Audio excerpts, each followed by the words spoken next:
everybody, welcome once again to Food for the Soul. This is Father Warner D'Souza. This is my kitchen in Malad East, and this is a show where we talk about faith and food both together.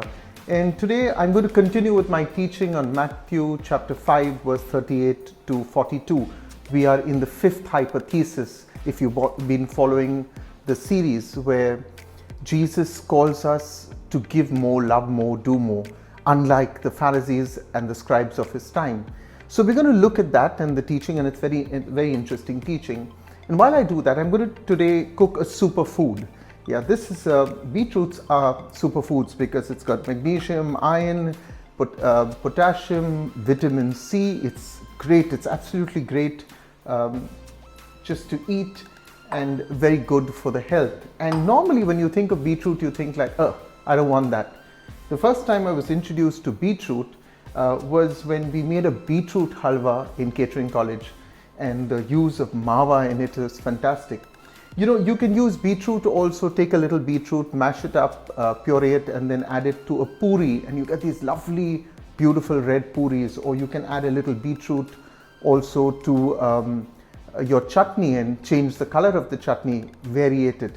So you can use many things. I even use beetroot sometimes if I want a natural food coloring in tandoori chicken rather than simply put food color. So I want to introduce you to the ingredients. I've got about 500 grams of beetroot. Now, this is the beauty of the dish. Please cut the beetroot into these really nice small Brunoise, small dices, and that's what really makes the dish very pretty. And I've used about 2 large onions, again minced, oil. I've got about 100 grams of coconut, which is grated, and then I have 4 cloves of garlic minced, a teaspoon and a half of mustard, 4 green chillies, a whole clutch of curry leaves, about a quarter teaspoon of turmeric, 1 large teaspoon of jeera or cumin powder, and some salt. So we're going to do this beetroot dish, and what I'm going to do is, while I teach you, I'm going to now put some oil into the pan, and I'm going to start straight away with Matthew 38, chapter 5 verse 38, which says, "You have heard that it was said, an eye for an eye and a tooth for a tooth. But I say to you, do not resist an evildoer. If anyone strikes you on the right cheek, turn the left. And if anyone wants to sue you and take your coat, give him your cloak as well. If anyone forces you to go 1 mile, go the 2nd mile with him.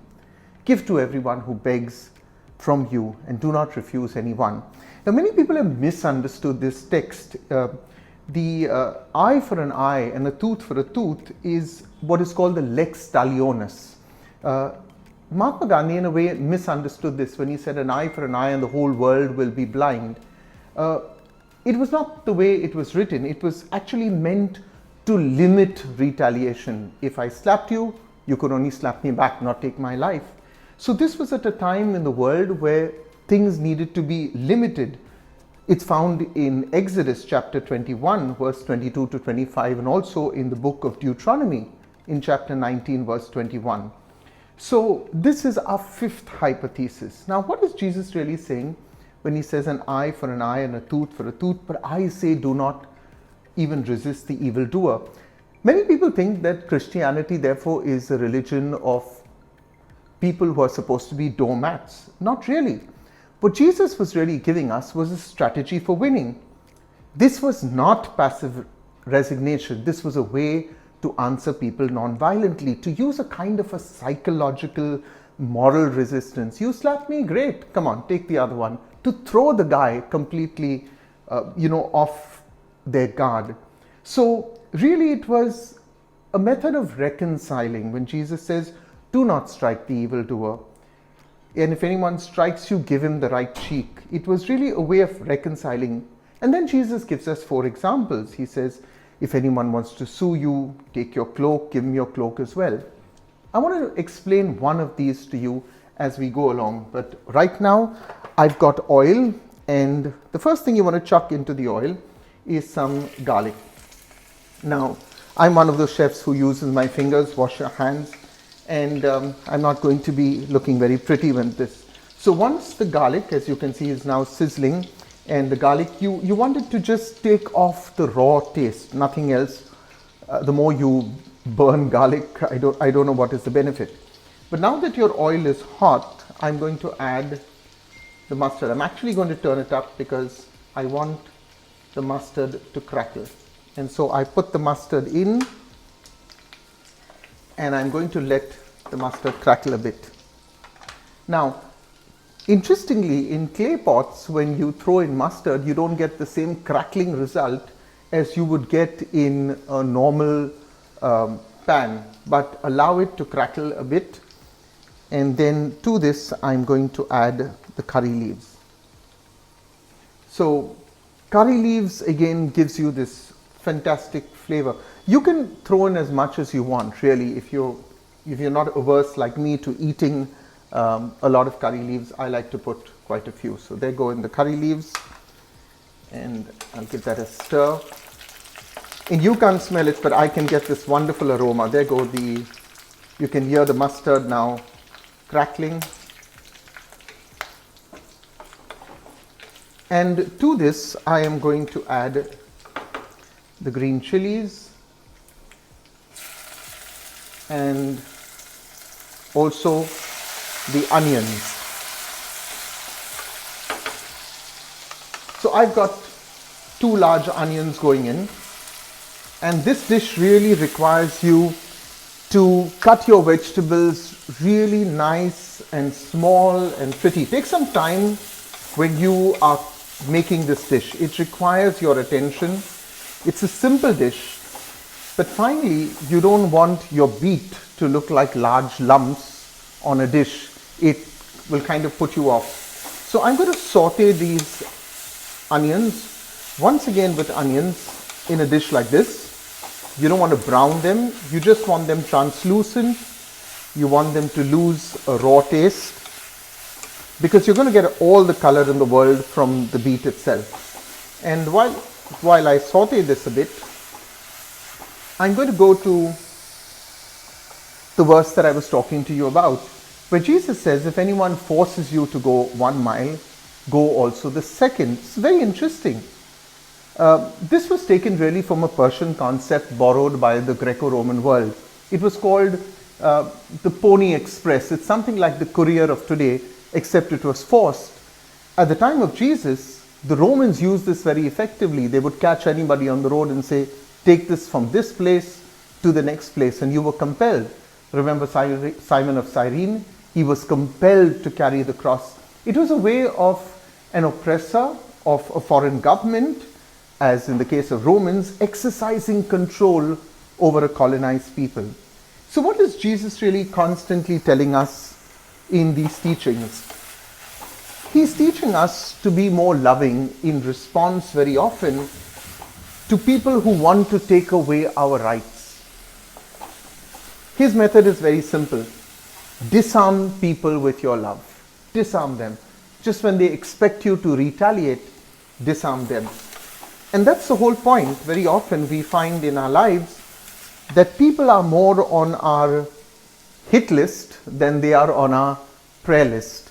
The whole movement of Christianity is to encourage you to move from your hit list to your prayer list. When somebody is on your prayer list, they cannot be on your hit list. So here we go. The onions, the chili, the mustard, they're all marrying really nicely. And at this point of time, I'm going to add the beet in.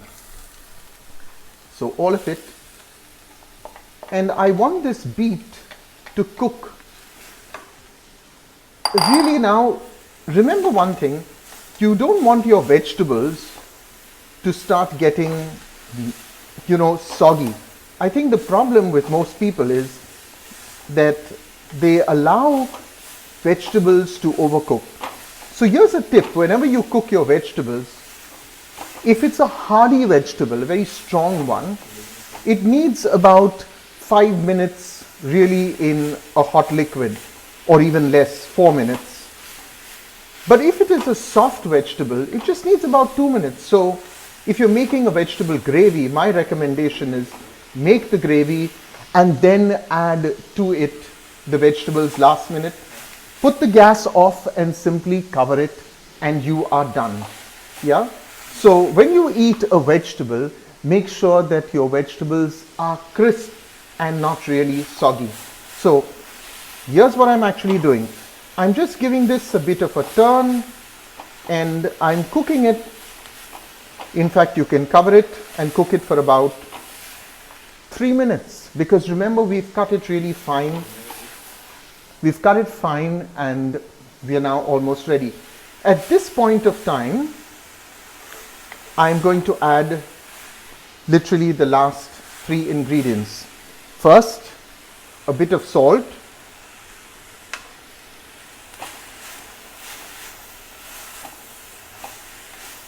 And you can adjust the salt even later. I'm going to add the turmeric, not too much because you don't want it to affect the color, but you just want a little bit of a flavor.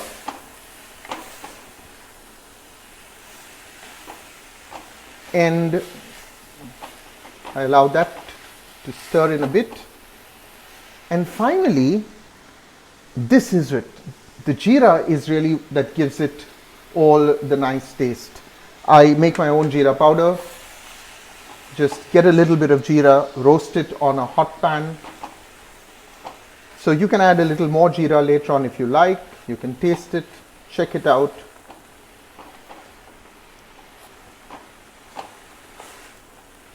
And I'm really done.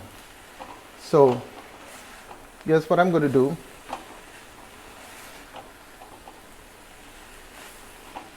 I'm going to soon plate this, but before that, I'm going to add the coconut. And now the coconut with the beetroot, and you get this sweetness along with the spice of the chili, which I put in earlier. So I'm going to plate this now. I'm almost done.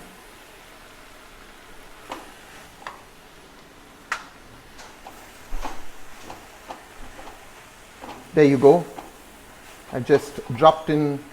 One of the things you can do with coconut is you can grate it, and of course the best thing is always to have it fresh, but I sometimes grate my coconut and I put the coconut into the freezer and it's absolutely fine. And there you go.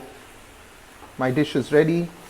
About 100 grams of grated coconut will give it the nice sweetness. And now I am going to just put this in a plate.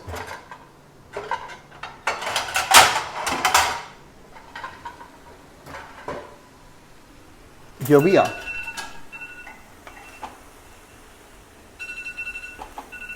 That's my alarm going off because I've got to time the shows and make sure that we don't exceed a particular timing. So there you go.